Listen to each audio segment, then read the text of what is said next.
The rain threatened to fall over Los Angeles on that grey Sunday afternoon, and Robert Miller adjusted the air conditioning in his Mercedes as he drove through the deserted streets on the city's outskirts.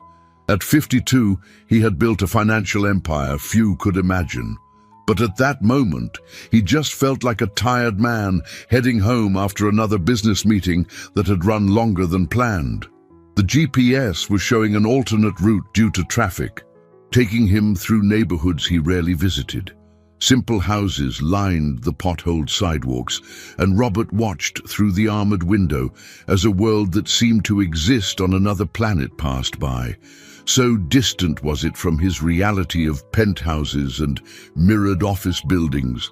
That's when he saw the playground, small and weathered, with rusted equipment and yellowed grass.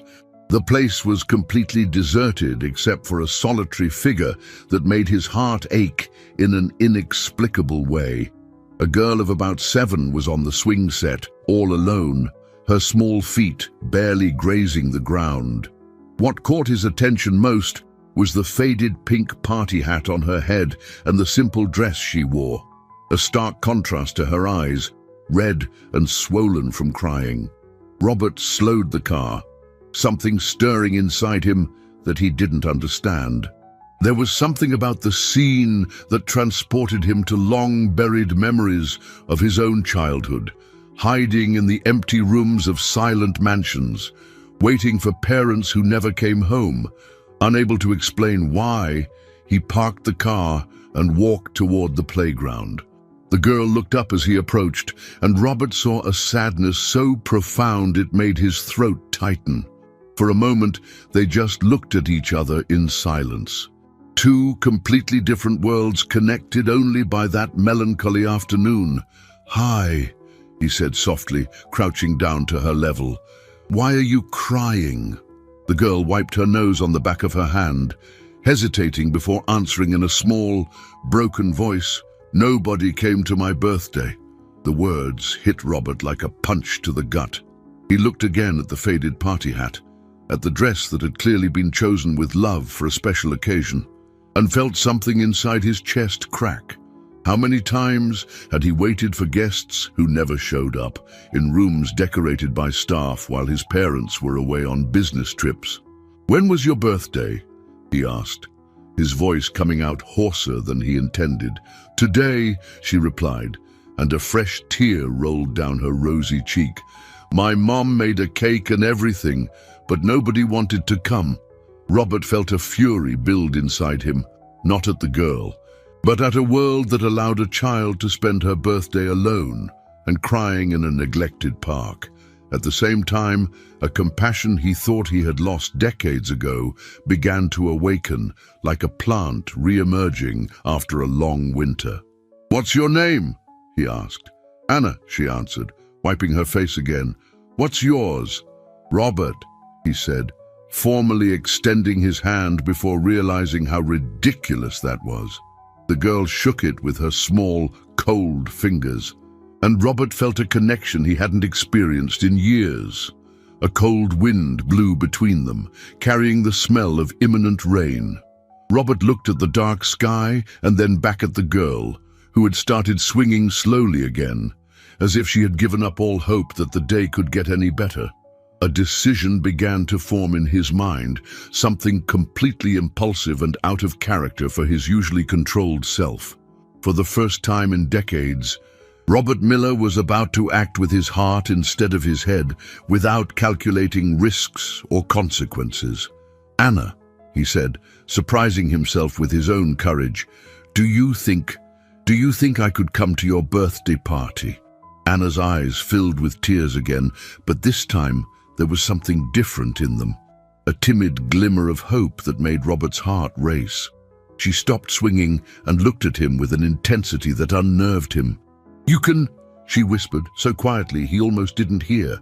Then, as if afraid he'd change his mind, she added quickly, "Are you for real?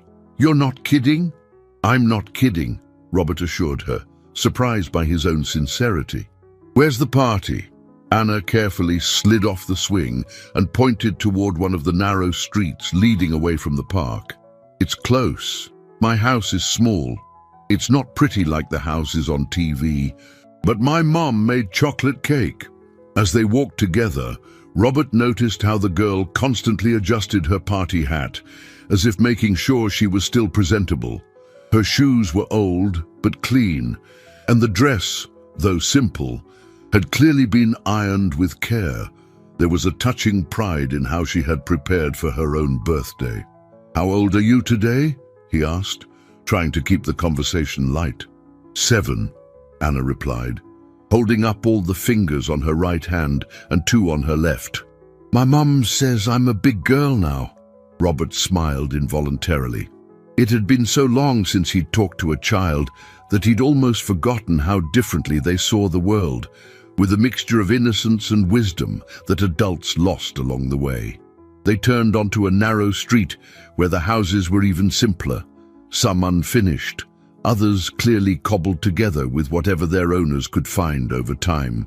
Robert started to wonder if his Mercedes would be safe parked by the playground, but he pushed the thought away. Right now, it didn't matter. "That's it," Anna said, pointing to a small, wooden structure painted a faded blue. The roof was patched, and there was a small porch out front where a few plants tried to grow in old paint cans repurposed as pots. As they got closer, Robert could hear soft music coming from inside. Someone had put on children's songs, probably from a phone, creating a festive atmosphere that contrasted with the simplicity of the place. "Mom!" Anna yelled as soon as they reached the door. "Mom, I brought a visitor!" A young woman appeared at the door, and Robert was surprised to realize she couldn't be more than 28. Her hair was pulled back in a simple ponytail. She wore a clean white t-shirt and a denim skirt, and there was something in her eyes that mixed exhaustion with a fierce determination. "Anna, you went out without telling me," she said, but her voice was more worried than angry. Then her eyes met Robert's, and he saw immediate confusion cloud her face. "Mom, this is Robert," Anna introduced, holding his hand with familiarity. "He wants to come to my party, can he?" The woman looked from Anna to Robert, clearly trying to process the situation. Robert realized how strange it must look. A man in an expensive suit, with a watch that cost more than the entire house, standing on the doorstep of a rundown bungalow, asking to join a stranger's birthday party. I'm Carla," she said finally, extending a hesitant hand. "Anna's mom." "Robert Miller," he replied, shaking her hand and noticing how rough and calloused it was, the hands of someone who worked hard. "I found Anna at the playground. She told me about her birthday and, well, I asked if I could join." Carla looked at her daughter again, who was staring up at her with pleading eyes. Robert could see the conflict on her face, the natural suspicion of a protective mother warring with the desire to make her daughter happy on her special day. "Please, Mom," Anna begged. "No one else came." And it was that sentence that broke Carla's resistance. Her shoulders relaxed slightly, and she opened the door a little wider. "Come in," she said, "but I'm sorry about the house. We weren't expecting company." Stepping inside, Robert was hit by a wave of conflicting emotions. The space was even smaller than it looked from the outside, basically 2 small connected rooms with a tiny bathroom in the back. The floor was painted concrete. The wooden walls had a few cracks where the wind whistled through, and the ceiling dripped in one corner where a small bucket collected water from a leak. But what impressed him most wasn't the poverty of the construction, but the love that shone through in every detail. The walls were decorated with colorful handmade balloons. There was a poster painted with craft paint that read, "Happy Birthday, Anna," in charming letters, and the small table was set with colorful plastic plates, paper napkins, and disposable cups adorned with butterfly stickers. In the center of the table, a homemade chocolate cake waited, simple but perfectly decorated with white frosting and 7 colorful candles. Beside it was a plate of homemade cupcakes and a few other sweets that Carla had clearly prepared with all the love in the world. "What a beautiful party," Robert said. And he realized he wasn't just being polite. There was something genuinely touching about this celebration prepared with such care amidst such simplicity. Anna ran to the table and gently touched one of the candles. "My mom made everything herself. She worked late last night making the cupcakes." Robert looked at Carla, who had crossed her arms and was watching the scene with a mix of pride and embarrassment. He could imagine how hard it must have been for her to gather the resources for this party, likely working multiple jobs to support her daughter. "Should I light the candles?" Carla asked, trying to regain control of the situation. "It's time for happy birthday." "Yes!" Anna exclaimed, clapping her hands. "Robert, will you help me blow them out?" Robert felt a lump in his throat. How many years had it been since he'd taken part in a celebration so simple and genuine? In his world, parties were elaborate corporate events or formal dinners where every gesture was calculated. Here, there was just a happy child, a dedicated mother, and a homemade cake. Carla lit the candles with an old lighter, and the golden light danced on their three faces. Anna squeezed her eyes shut, made a silent wish, and blew out the candles with all the force of her small lungs. Robert found himself applauding spontaneously, and for the first time in years, his smile was completely natural. "Now, let's eat," Anna announced, already cutting the cake with a large knife that seemed disproportionate in her small hands.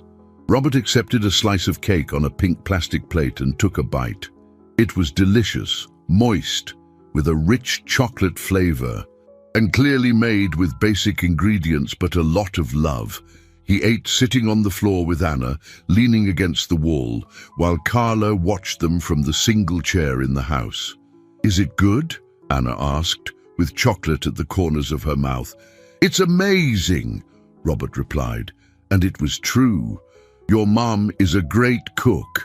Anna smiled proudly and turned to her mother. "Mom, can we play a game? Can Robert play too?" Carla hesitated for a moment, but her daughter's radiant joy was contagious. "How about hopscotch? I can draw it on the ground outside." For the next few minutes, Robert found himself playing hopscotch in the small dirt backyard, hopping on one foot and laughing like he hadn't in decades. Anna shrieked with joy every time he completed the pattern, and even Carla began to relax, smiling as she watched her daughter so happy. As the sun began to set, painting the sky in shades of orange, Robert realized he had spent hours there and was genuinely having fun. He hadn't thought about business, spreadsheets, meetings, or any of the things that normally occupied his mind. "Robert," Anna said, approaching him as they took a break, "can you come back tomorrow?" The question caught him off guard, and he looked at Carla, seeking some guidance. Carla stepped forward before Robert could answer, placing a protective hand on her daughter's shoulder. "Anna, Mr. Miller has his own life, his own commitments. We can't bother him." Robert noticed the tension in Carla's voice, the way she had carefully chosen her words to maintain distance without hurting her daughter. There was a weary wisdom in her eyes, as if she already knew that people from different worlds eventually returned to where they belonged. "It wouldn't be a bother," Robert said, surprising himself with the speed of his response. "Actually, I haven't had this much fun in a very long time."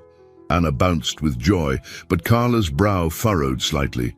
Robert could read the concern in her expression, a woman working hard to protect her child, naturally wary of strangers, especially those who seemed to have far more resources than she did. "Mr. Miller," Carla said diplomatically, "I really appreciate your kindness today. Anna was so happy, and that means the world to me." But you don't know me," Robert completed, understanding her hesitation perfectly. "You're right to be careful. I'd do the same thing if I were you." He squatted down again to Anna's level, who was looking at him with hope. "Anna, Your mom is right. She needs to get to know me better before I can visit again. That's important for your safety." The girl nodded solemnly, as if she understood the gravity of the situation. "But you won't forget me, all right?" The question struck Robert like a bolt of lightning. He looked at that 7-year-old child with traces of chocolate on her face and eyes full of hope, and felt something definitively shift inside him. How could he forget? How could he go back to his empty penthouse and pretend this afternoon hadn't happened? Never, he promised, and he knew it was a promise he intended to keep. That night, Robert got home and couldn't focus on anything. His 3,000-square-foot penthouse overlooking the city felt simultaneously too luxurious and too empty.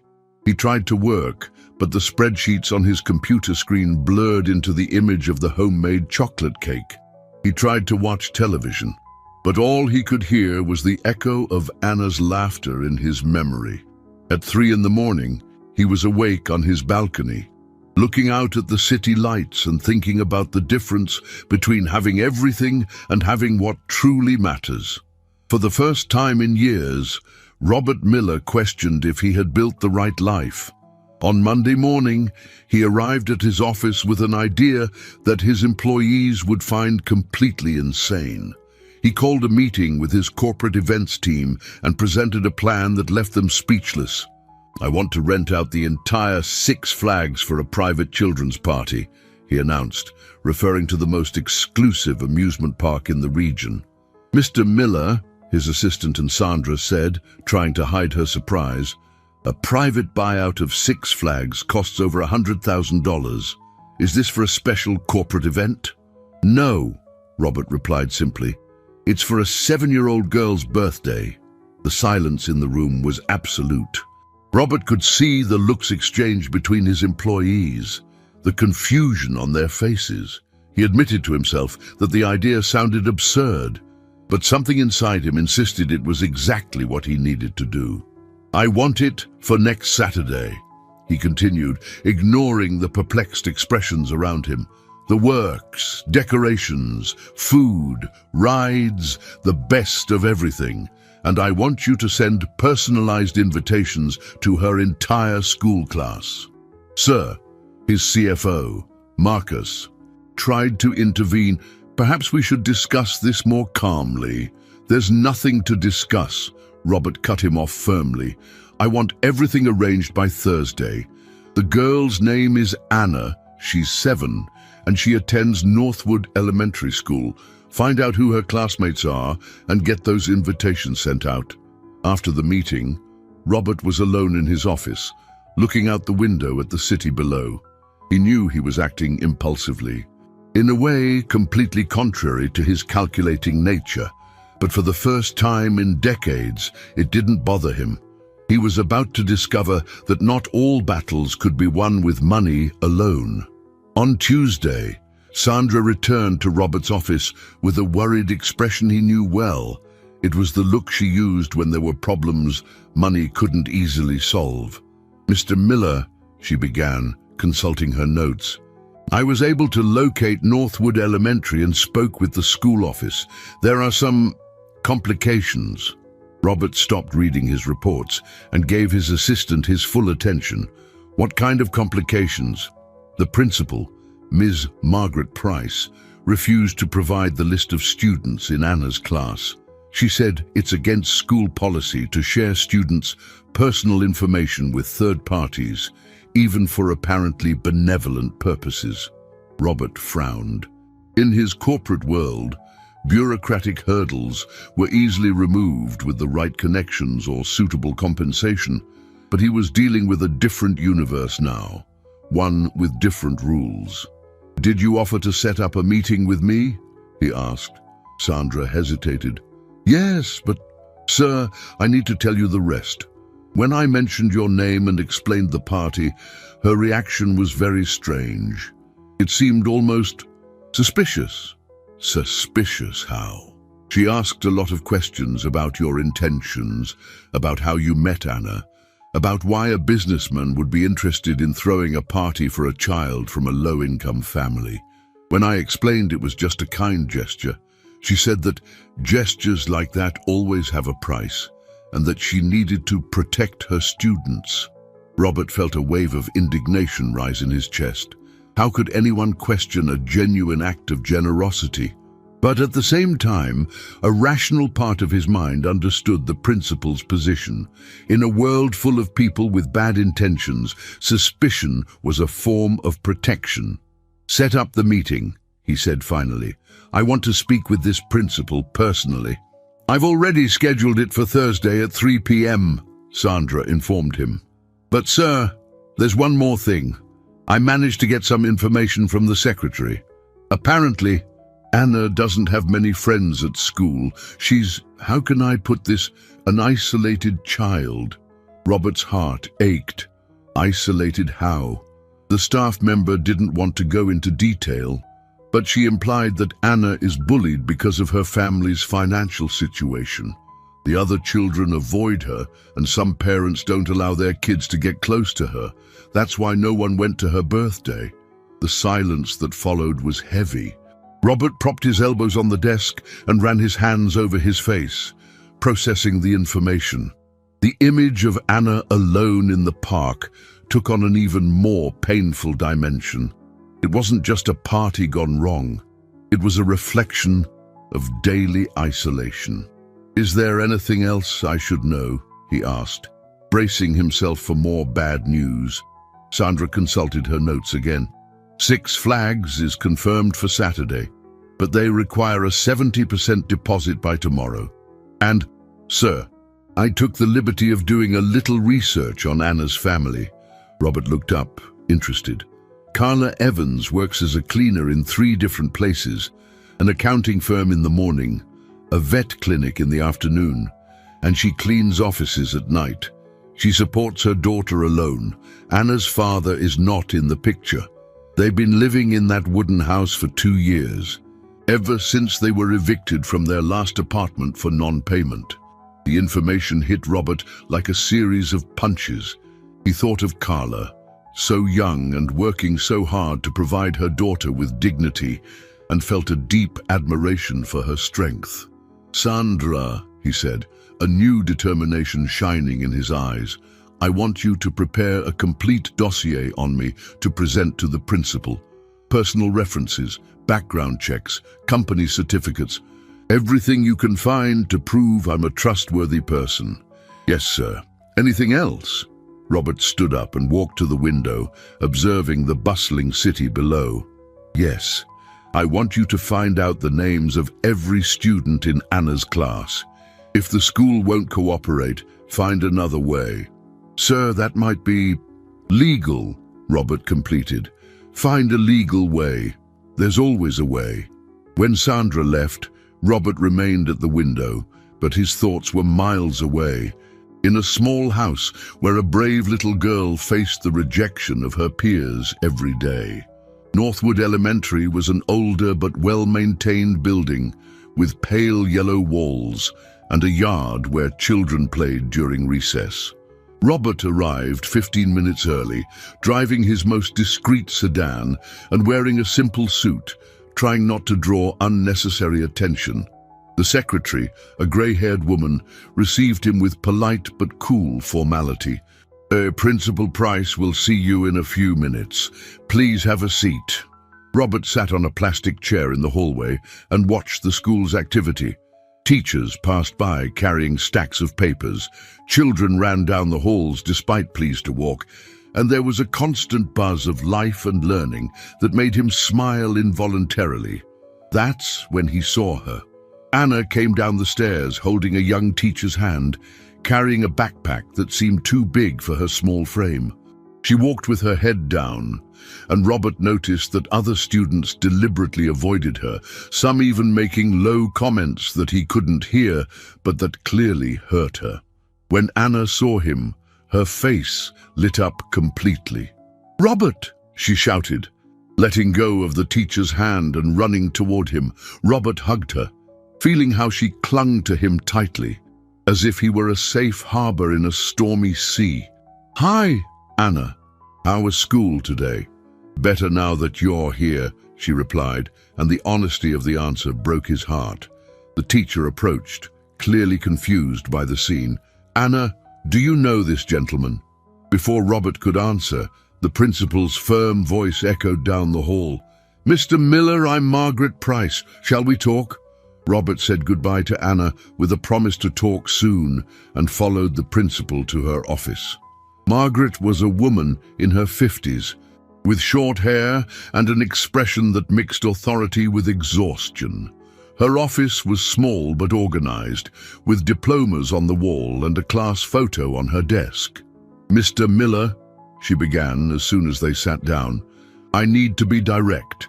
In 15 years as an educator, I've learned to be cautious when strange adults show a special interest in our children, especially those in socially vulnerable situations." Robert had prepared for this conversation, but the principal's frankness still caught him by surprise. "I completely understand your concern, Miss Price. I brought some documents that might help clarify who I am." He opened his briefcase and placed a series of documents on the desk. Clean criminal background checks, references from charities he supported, letters of recommendation from business partners, and even a recent psychological evaluation he had requested specifically for this meeting. Margaret examined each document carefully, and Robert could see her expression gradually shifting from suspicion to curiosity. "Impressive," she admitted finally. "But it still doesn't explain why a successful businessman wants to throw an expensive party for a girl he barely knows." Robert took a deep breath.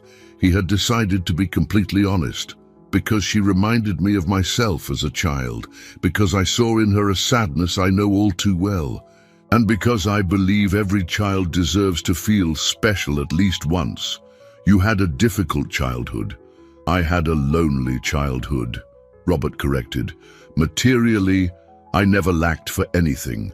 Emotionally, well, let's just say my parents were more interested in building fortunes than in building relationships."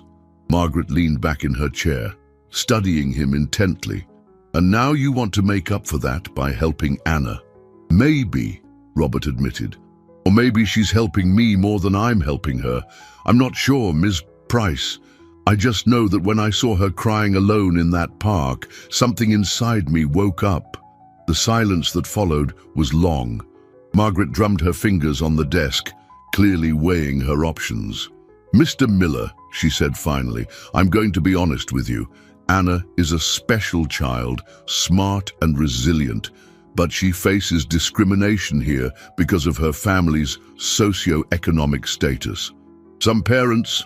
She paused, as if choosing her words carefully. "Some parents don't want their children mixing with kids of her kind." Robert felt the anger rise again, but controlled himself. "And what does the school do about that?" "What we can, within our limits. But I can't force families to change their prejudices." Robert leaned forward.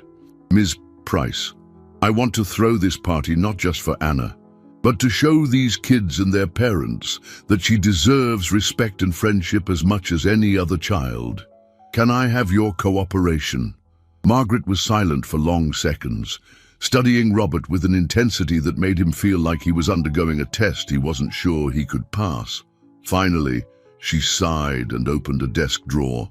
"Mr. Miller," she said, pulling out a folder, "I'm going to show you something that might change your perspective on what you're trying to do." She opened the folder and placed a series of photographs on the desk.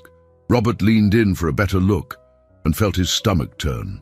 They were photos of Anna at different times in school, alone at recess while other kids played in groups, sitting by herself in the cafeteria, being ignored during group activities. "These photos were taken by our school psychologist over the last 6 months, Margaret explained. "Anna came here a year ago, after she and her mother moved to the neighborhood.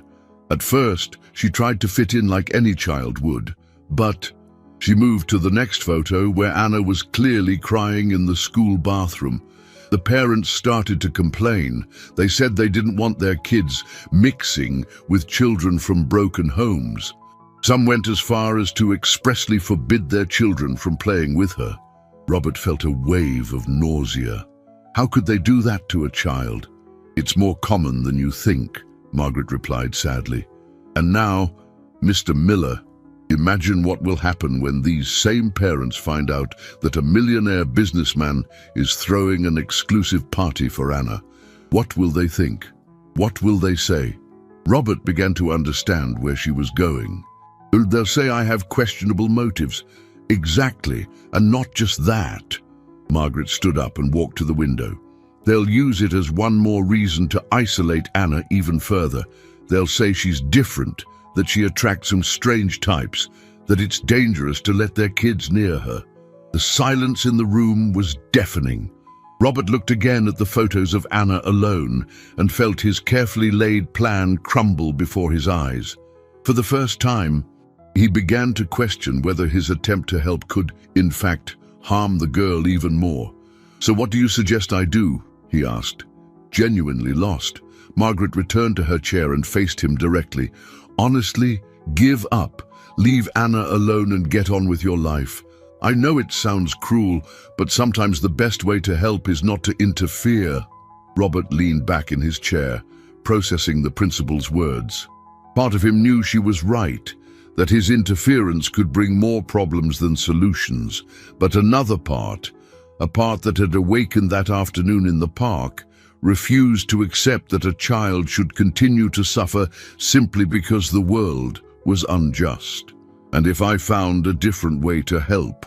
he asked. "A way that didn't draw so much attention?" Margaret shook her head. "Mr. Miller, the problem isn't how you help. The problem is that any help coming from someone of your social standing will be viewed with suspicion and used against Anna." It was then that Robert had an idea so simple and yet so radical that it made him stand up abruptly from his chair. "What if I changed my social standing?" Margaret looked at him, confused. "What do you mean?" Robert began to pace the small office, his mind working quickly. "What if, instead of a rich businessman doing charity, I just became a friend, someone who genuinely cares without showing off, without grand gestures?" "Mr. Miller." "No," he interrupted, the idea gaining momentum. "Listen, what if I cancelled the party at Six Flags and instead organized something simple, right here at the school, something that included all the children, not just Anna?" Margaret frowned. "Go on. A spring festival, maybe, or a holiday celebration. Something I could sponsor anonymously, with no apparent connection to me, and in the meantime I could just be present in her life in a more natural way." The principal studied him for a long moment. "You're talking about giving up your attempt to impress and just being present." "Exactly," Robert said, feeling for the first time that he was on the right path. "Maybe Anna doesn't need a huge party. Maybe she just needs someone who truly cares." Margaret leaned back in her chair, a small smile appearing on her face. "You know something, Mr. Miller. Maybe you understand more about children than I thought." In the days following his meeting with Margaret, Robert cancelled the Six Flags reservation and plunged into a deep reflection on how he could truly make a difference in Anna's life without causing more problems. For the first time in his business career, he was planning something where success wouldn't be measured in numbers or profits, but in genuine smiles and moments of happiness. On Friday, he showed up at the school at dismissal time, wearing jeans and a simple shirt. He had traded his Mercedes for a modest car borrowed from an employee and waited outside the gates like any parent or guardian would. When Anna saw him, she ran toward him with her characteristic joy. But Robert noticed that other children were watching the scene with curiosity. Some parents were looking too, and he could feel the weight of their silent judgments. "Robert, you came to get me?" Anna asked, grabbing his hand. "I came to see if you'd like to get some ice cream with me," he said. "But first, I need to talk to your mom." They walked together to the wooden house, and Robert noticed how Anna chatted excitedly about her day, telling him about her lessons and the drawings she had made. She didn't mention other classmates or games at recess, and Robert realized she had learned to find joy in the small things that didn't depend on the acceptance of others. Carla was sweeping the small yard when they arrived. She looked up and Robert saw the same mix of gratitude and concern he had noticed at their first meeting. "Good afternoon, Carla," he greeted her. "I'd like to talk with you. If you have a moment." She leaned the broom against the wall and invited him inside. Anna ran into the yard to play, leaving the two adults alone in the small living room. "Carla," Robert began, "I want you to know that my intentions with Anna are completely sincere. I understand it must be hard to trust someone who just appeared out of nowhere in your lives." Carla sat in the single chair and gestured for him to settle on the floor, as he had on his first visit. "Mr. Miller, I'm not going to lie. I'm worried. Anna has gotten very attached to you, and I don't know how I'll explain it to her if one day you decide you don't want to be part of our lives anymore." Carla's honesty hit him deeply. He could see the vulnerability in her eyes, the fear of a mother who had already seen her daughter suffer too many rejections. "Carla," he said with all the sincerity he could muster, "I'm not going to abandon Anna. I know it's hard to believe, but she's changed something in me. For the first time in years, I feel like I have a real purpose." Carla studied him for a long moment. "What do you want, exactly? I mean, long term." Robert had thought about this question all week. "I want to be a positive presence in her life, not a savior, not someone who solves all her problems, but simply an adult friend she can trust. And in return," the question was direct. No beating around the bush. Robert smiled involuntarily. Carla was sharper than many executives he negotiated with. "In return for nothing," he replied. "Carla, I have more money than I could spend in 10 lifetimes. I have professional success, recognition, everything our society considers important. But until I met Anna, I had no genuine joy. She gave that back to me." Carla remained silent, processing his words. "I know it must sound strange," Robert continued, "but your daughter taught me that there are things more valuable than any amount of money. The way she smiles when she makes a drawing to show me, how she shares her snack with me without a second thought, how she finds magic in simple things. That's a gift she gives me, not the other way around." Carla discreetly wiped away a tear that had formed in the corner of her eye. "Do you really believe that?" "I do," Robert said without hesitation. And that's why I want to do things the right way, without drawing attention, without creating problems for you. I just want to be present, if you'll let me." At that moment, Anna appeared at the door with a drawing in her hand. "Look what I made. It's the 3 of us eating cake." Robert looked at the drawing, 3 smiling figures around a table, done in vibrant crayon colors, and felt his heart warm. "It's beautiful, Anna," Carla said, hugging her daughter. "How about we show Robert our garden out back?" As Anna pulled him by the hand to see the tomatoes she and her mother were growing in old cans, Robert realized he was participating in exactly the kind of moment he had missed in his own childhood, simple, genuine, and full of love. Over the next 2 weeks, Robert established a routine he never imagined he could enjoy. On Fridays, he would pick Anna up from school, and they would get ice cream together. On Saturdays, he would visit the family for a simple lunch that Carla lovingly prepared.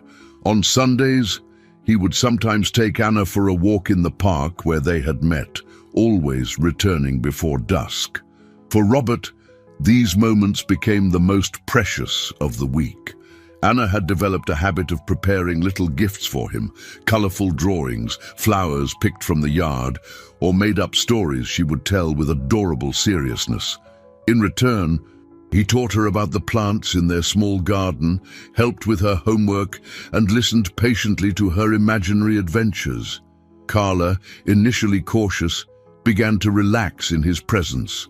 Robert discovered she was an intelligent and determined woman who dreamed of one day finishing her education and having a profession that would give her more stability. Their conversations became more natural, and he began to deeply admire her strength and dedication. But not everything was smooth sailing. On the third Friday, when Robert arrived to pick up Anna, he noticed a group of mothers whispering near the school gate. When they saw him, the conversation stopped abruptly, but the suspicious glances were unmistakable. One of the women, elegantly dressed, made a point of pulling her son away as Anna approached. "Robert," Anna said, seemingly oblivious to the tension, "Ms. Mendez wants to talk to you." Paula Mendez was Anna's classroom teacher, a young educator Robert had met briefly the week before. She approached with a worried expression. "Mr. Miller," she said quietly, "I need to warn you about something.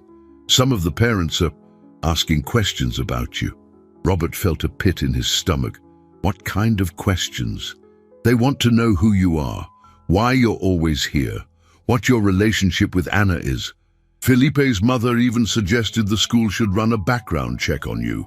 Anna, who had been distracted by a butterfly, didn't hear the conversation, but Robert saw how other children avoided her, creating an invisible circle of isolation around her. "And what did you tell them?" he asked. "The truth, that you're a friend of the family who offered to help with Anna." But Paula hesitated. They're not satisfied with that answer. That night, Robert talked to Carla about the situation. She listened in silence, but he could see the worry growing in her eyes. "I knew this would happen," she said finally. "People like us don't usually have friends like you. To them, there must be some hidden motive." "And do you believe there is?" Robert asked. Carla looked him straight in the eye. "No, I've spent weeks watching you with Anna. I've seen how you react when she talks, how you worry about her feelings, how genuinely happy you are with the little things she shares. Nobody can fake that for this long." Robert felt a profound sense of relief, but the worry lingered. What if the situation gets worse? What if this ends up hurting Anna even more? "Then we'll face it together," Carla said, with a determination that surprised him. "Anna has never been happier than she has been these last few weeks. She talks about you all the time, shows your drawings to the neighbors, tells everyone she has a special friend. I'm not going to let them take that away from her." Robert was touched by Carla's loyalty, but also terrified by the responsibility. For the first time in his life, his actions affected not just himself, but people he had come to love. The following Monday, the situation escalated. Margaret called him into her office with an expression even more serious than the first time. "Robert," she said, using his first name for the first time, "we need to talk. I received a call from the district office. A few parents filed a formal complaint about your presence at the school." Robert sat down heavily in the chair. "What kind of complaint?" "They're alleging that you're disrupting the school environment and creating inappropriate situations. They're demanding an investigation into your intentions with Anna." The silence that followed was oppressive. Robert looked out the principal's window and saw children playing in the yard. Among them, Anna was alone again, sitting under a tree, drawing in a notebook. "What does this mean for Anna?" he asked. "It means you might need to stay away for a while, until things cool down." Robert felt as if he'd been punched in the gut. The thought of abandoning Anna just as she was starting to trust him was unbearable. Robert spent the weekend in an agony he hadn't known since childhood. The idea of disappearing from Anna's life without explanation tormented him, but the possibility of causing more trouble for her and Carla was equally unbearable. On Monday, he decided he needed to speak personally with the parents who were spreading the rumors. He arrived at the school early and waited in the parking lot.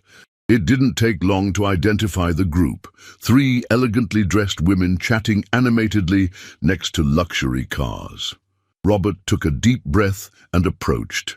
"Excuse me," he said politely. "I'm Robert Miller.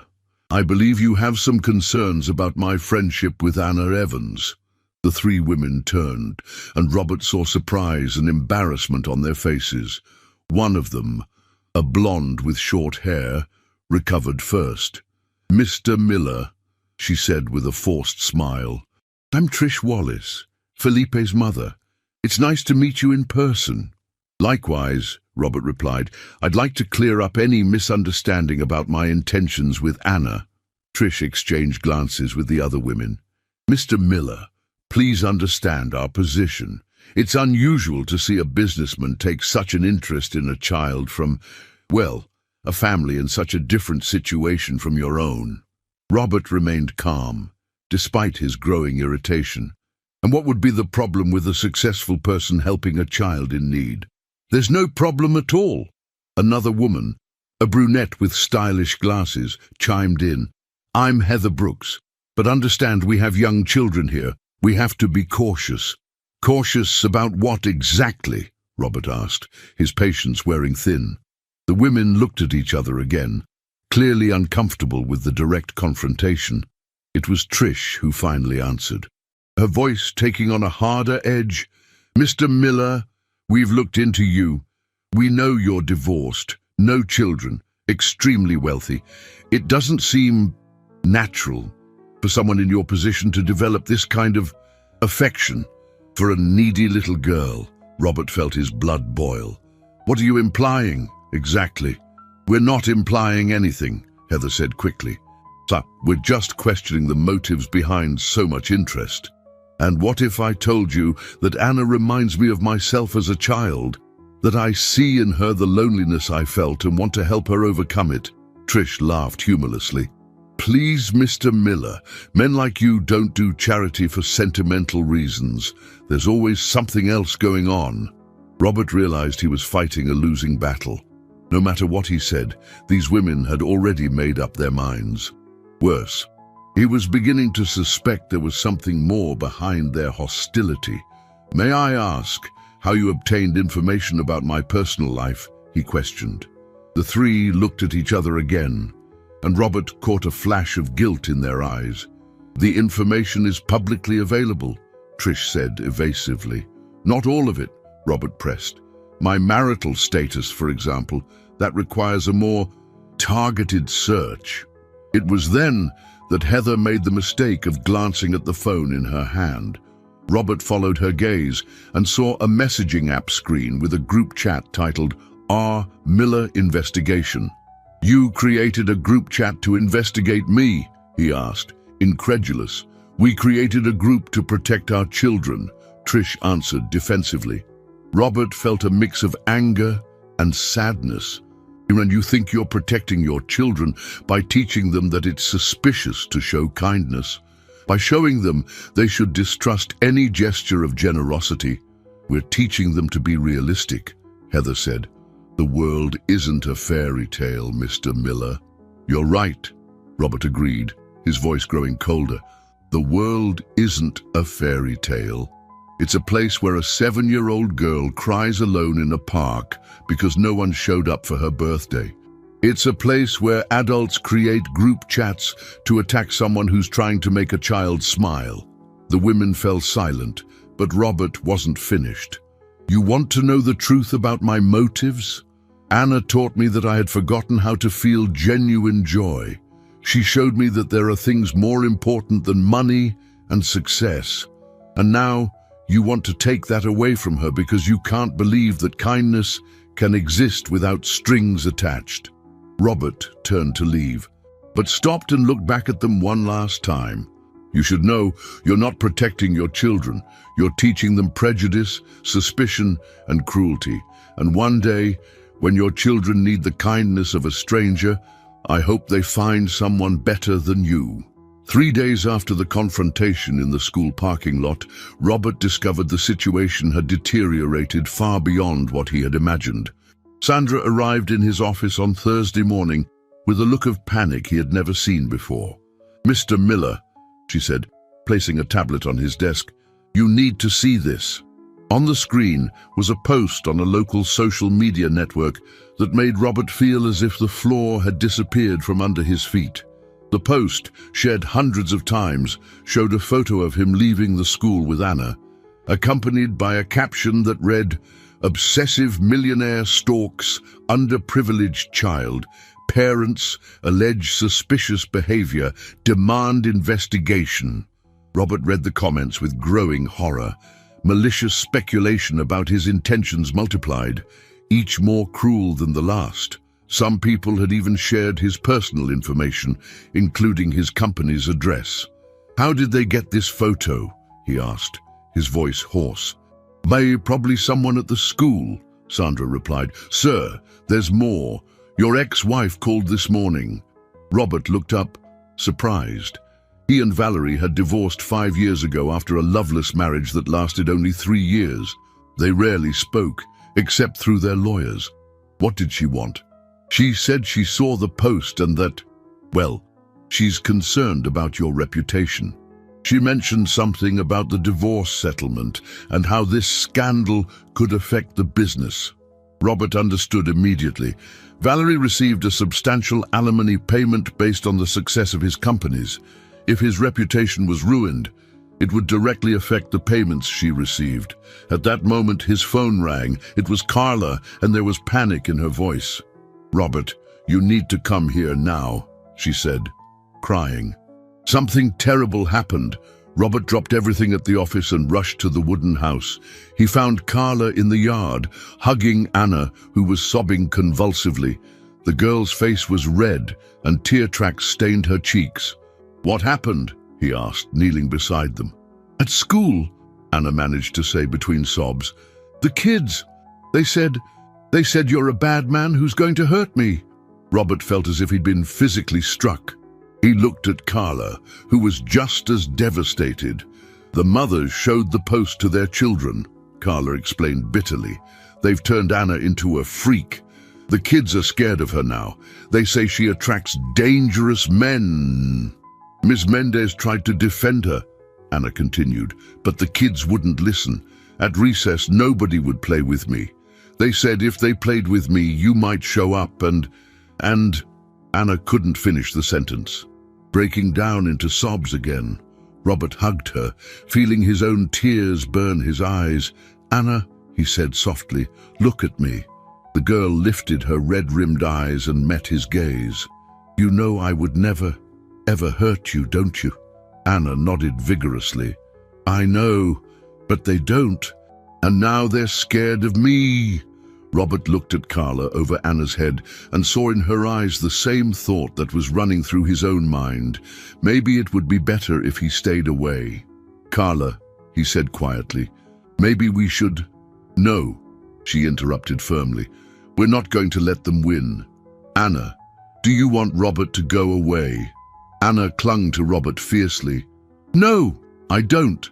"Then he won't," Carla said, a fierce determination in her voice.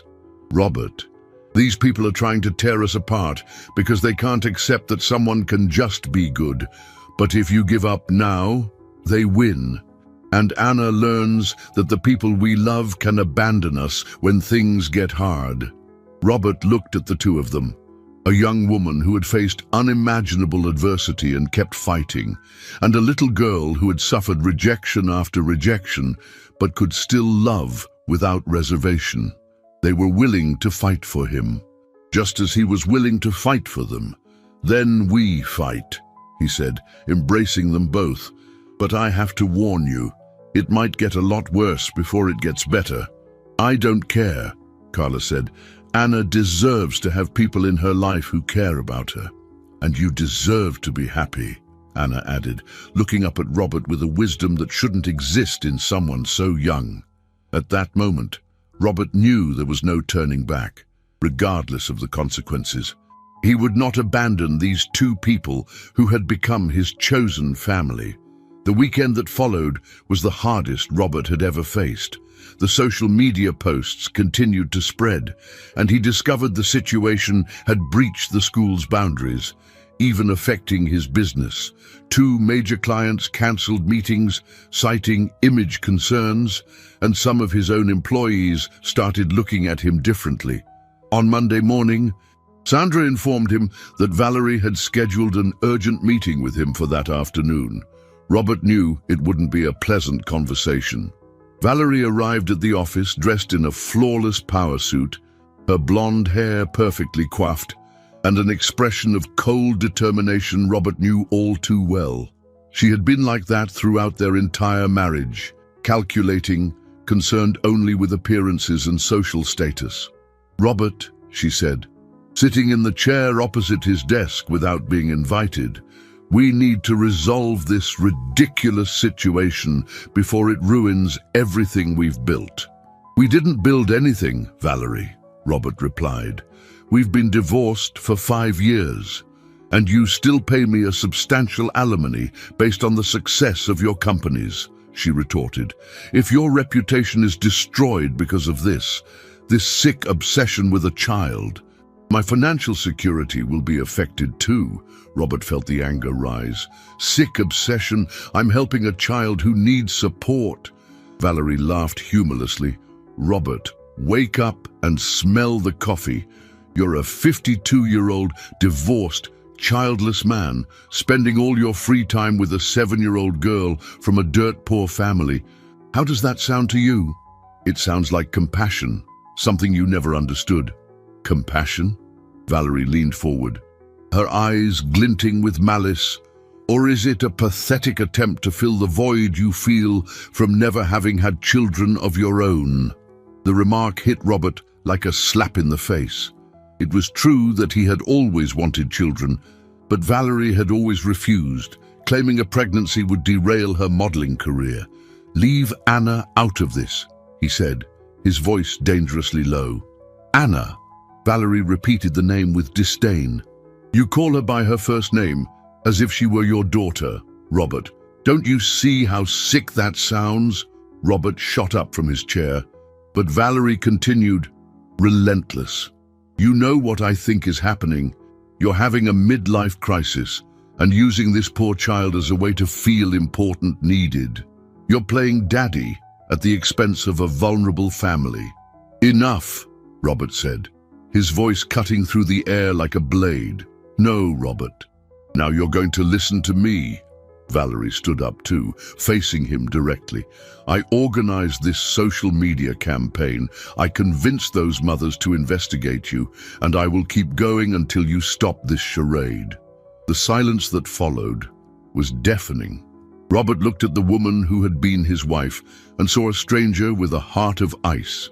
"You did what?" "I did what was necessary to protect our interests," Valerie said without a hint of remorse. "Robert, you may be my ex-husband, but you're still my income stream. I will not let you destroy that over a sentimental whim." Robert walked to the window, trying to process the betrayal. Valerie had orchestrated everything: the mother's suspicion, the malicious posts, Anna's suffering at school, all to protect her own financial comfort. "Robert," Valerie continued, "I have a proposal. You walk away from this family immediately and publicly. You issue a statement saying you realized your help was being misinterpreted and that you've decided to focus on institutional charities. In return, I'll stop the campaign and let your reputation recover." Robert turned to face her. "And if I refuse, then I will escalate the attacks. I have contacts in the media, Robert. I can turn this into a national scandal. You'll be known as the businessman who preys on underprivileged children. Your company will go under, and I will sue you for breach of our settlement agreement."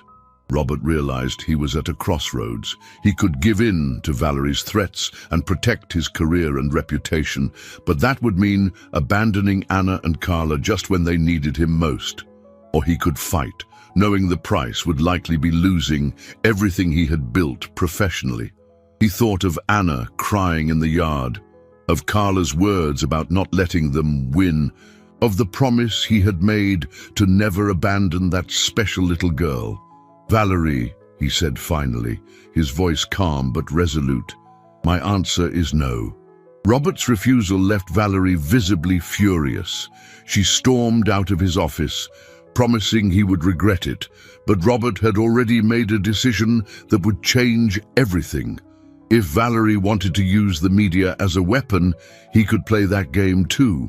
The following afternoon, Robert did something he had never done in his entire career.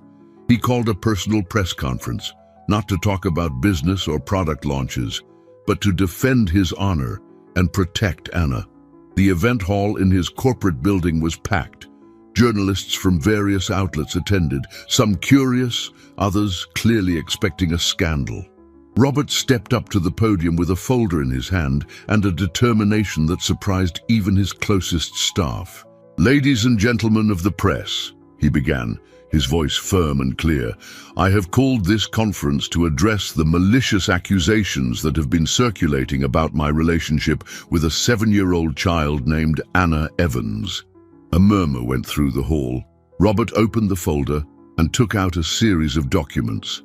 "First, I want to present psychological evaluations from 3 independent professionals, attesting to my mental stability and the absence of any behavioral disorders.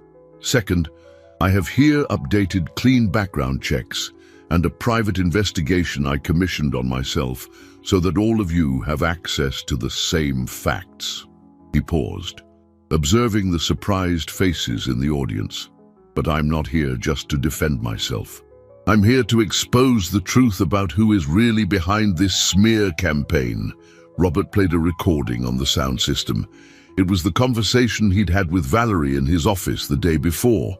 His assistant Sandra had suggested he record all meetings after the problems started, and he had taken her advice. Valerie's voice echoed through the hall. "I organized this social media campaign. I convinced those mothers to investigate you, and I will keep going until you stop this charade." The silence in the hall was absolute. Robert saw reporters scribbling furiously and photographers firing their cameras.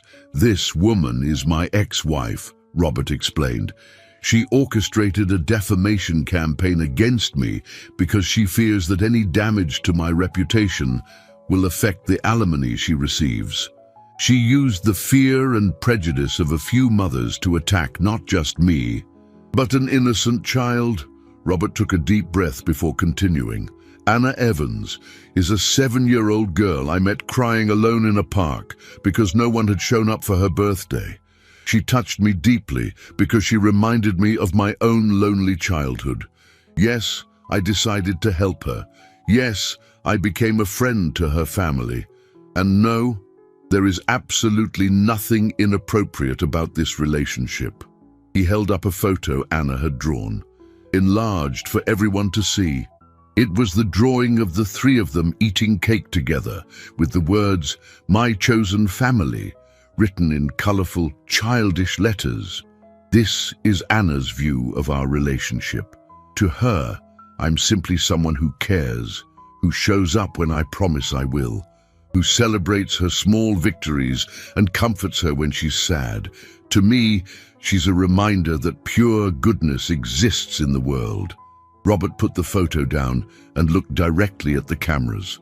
"Today, I want to announce that I am creating a foundation dedicated to helping children in vulnerable situations. Not because I want to clean up my image, but because Anna taught me that there are thousands of children like her who deserve love, opportunities, and dignity." He paused, emotion showing in his voice for the first time. "I am also offering a full scholarship for Anna to one of the best private schools in the city and a job with a respectable salary for her mother, Carla Evans, at one of my companies, not as charity but in recognition of the value and strength of this extraordinary family." The hall erupted with questions, but Robert held up a hand. "One last thing. To any parent watching, teach your children that kindness isn't suspicious, that compassion doesn't have ulterior motives, and that the world becomes a better place when we extend a hand to those in need. Anna taught me that. And now I'm passing the lesson on." Robert left the podium under a barrage of flashbulbs, knowing he had changed not only his own life, but possibly the future of Anna and Carla forever. 3 months after the press conference, Robert was in the backyard of a new house, simple, but comfortable and safe, watching Anna play with two friends from her new school. The two-bedroom apartment was in a middle-class neighborhood, with a small green space where Anna had planted sunflowers that were already beginning to grow. Carla appeared at the kitchen door, wearing an impeccable business-casual outfit. She had adapted surprisingly well to her new job as an HR coordinator in the social impact division of Robert's company. Her natural leadership and empathy, honed by years of hard work, proved to be exactly what the foundation needed. Odi, the girls want you to tell the story of the dragon who became a gardener, Carla said, smiling. It was one of the favorite stories Robert had invented for Anna, about a scary dragon who discovered he preferred planting flowers to scaring people.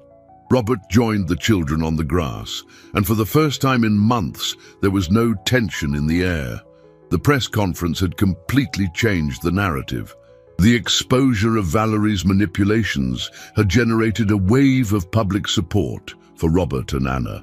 Several families from Anna's new school had reached out, offering genuine friendship. "Robert," Anna said, interrupting the story mid-sentence, "you're going to be at my 8th birthday party, right?" "I wouldn't miss it for the world," he promised, and Anna beamed. Anna's two friends, Beatrice and Sophia, looked at Robert with respectful curiosity.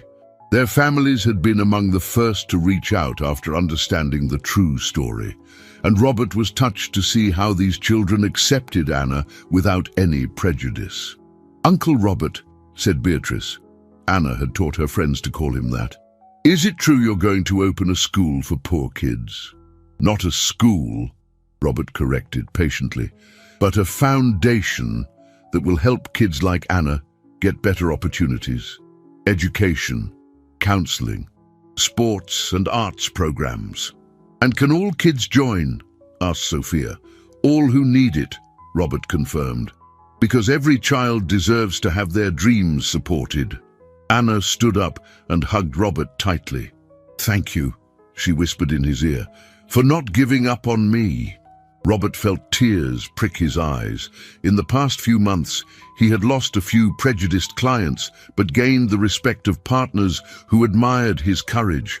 Valerie had lost the lawsuit she filed against him, and her alimony had been revised after the exposure of her manipulations.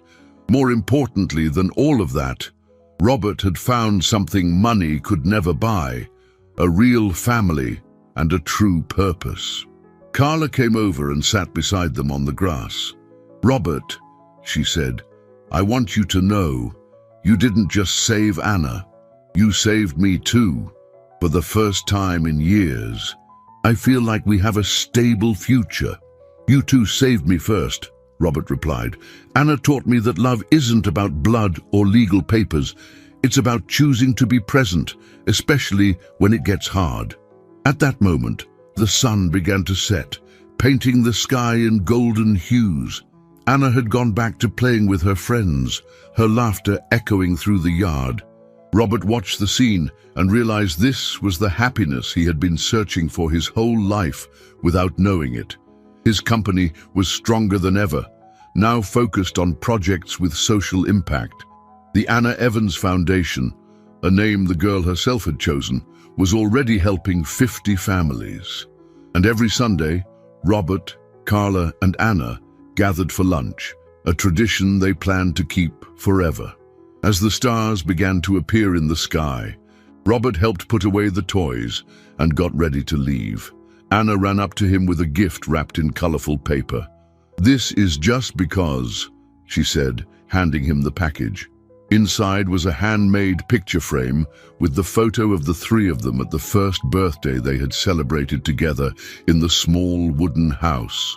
On the frame, Anna had written in her careful handwriting, "The best family in the world." Robert hugged Anna one more time, knowing he had learned the most important lesson of his life, that true wealth isn't measured in bank balances, but in sincere smiles, warm hugs, and the certainty that there's someone in the world who is happy just because you exist. As he drove home that night, Robert smiled, remembering the little girl crying alone in the park. That grey Sunday afternoon had changed 3 lives forever, proving that sometimes the most casual encounters can be the most transformative. And at the playground where it all began, now renovated by the foundation, children from all walks of life played together, learning from a young age that kindness knows no borders and that every child deserves love and opportunity.